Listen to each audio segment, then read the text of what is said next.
शोभा और अभय ने एक पुरानी हवेली खरीदी। उनकी शादी को अभी 1 साल ही हुआ था। इस विशाल, खामोश हवेली में कदम रखते ही शोभा को कुछ अजीब लगा। एक अनदेखा बोझ, एक खामोश पुकार। अभय, जो ज्यादा व्यावहारिक था, इसे शोभा का वहम मानता रहा। उसने कहा कि यह सिर्फ एक पुरानी इमारत का माहौल है, लेकिन शोभा की बेचैनी बढ़ती गई। हवेली की दीवारें, उसकी हवा, सब कुछ एक कहानी सुनाना चाहती थीं। हवेली के पिछवाड़े एक पुराना सूखा कुआं था। एक दिन शोभा वहां गई। कुएं के पास एक अद्भुत मोर बैठा था। उसकी आंखें गहरी और रहस्यमयी थीं। मोर ने शोभा की ओर देखा। उसकी आवाज इंसानों जैसी थी, धीमी और गंभीर। उसने कहा, सुनो हवेली की आवाज, वो तुम्हारा इंतजार कर रही है। शोभा चौंक गई, लेकिन मोर उड़ गया। एक रात अचानक बिजली चली गई।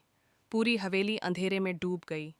उसी पल शोभा ने एक परछाई देखी। यह एक युवती की परछाई थी। वह लगभग 20 साल की लग रही थी। उसने सफ़ेद साड़ी पहनी थी। उसकी आंखों में गहरा दर्द था। उसके होंठ कुछ कहना चाहते थे, पर शब्द नहीं निकल रहे थे। शोभा ने हिम्मत जुटाई। उसने कांपते हुए पूछा, तुम कौन हो? परछाई की आवाज़ हवा में गूंजी। जवाब आया, मैं सत्य हूँ, जिसे सालों पहले मिटा दिया गया। यह सुनकर अभय भी डर गया। अब वह शोभा की बातों को गंभीरता से लेने लगा था। दोनों ने मिलकर हवेली के इतिहास की पड़ताल शुरू की। यह हवेली सदियों पुरानी थी। इसकी दीवारों में कई कहानियां दफन थीं। इतिहास के प्रति उनका रुझान अब एक ज़रूरत बन गया था। उन्होंने पुराने दस्तावेज खंगाले, गांव के सबसे बूढ़े व्यक्ति से मिले। वह हवेली के बारे में कुछ जानते थे। धीरे धीरे एक दर्दनाक सच्चाई सामने आने लगी। दस्तावेजों और बूढ़े नौकर की बातों से पता चला, बहुत साल पहले इस हवेली में एक लड़की रहती थी। उसने समाज के बनाए नियमों को तोड़ा था। उसने किसी ऐसे व्यक्ति से प्यार किया था जिसे समाज स्वीकार नहीं करता था। समाज के तथाकथित सम्मान के नाम पर उस लड़की को भयानक सजा दी गई। उसे इसी हवेली में जिंदा दफन कर दिया गया था। उसका अपराध सिर्फ प्यार करना था। शोभा और अभय यह सुनकर हिल गए। एक मासूम जिंदगी को ऐसे खत्म कर दिया गया था, सिर्फ इसलिए कि उसने अपने दिल की सुनी। उन्होंने उस आत्मा को न्याय दिलाने का फैसला किया। यह सिर्फ एक भूत की कहानी नहीं थी। यह इतिहास की एक भूली हुई त्रासदी थी। इसे उजागर करना जरूरी था। उन्होंने गांव वालों को इकट्ठा किया। हवेली के सामने सब जमा हुए। शोभा और अभय ने पूरी कहानी सुनाई। पुराने दस्तावेज दिखाए। बूढ़े नौकर ने गवाही दी।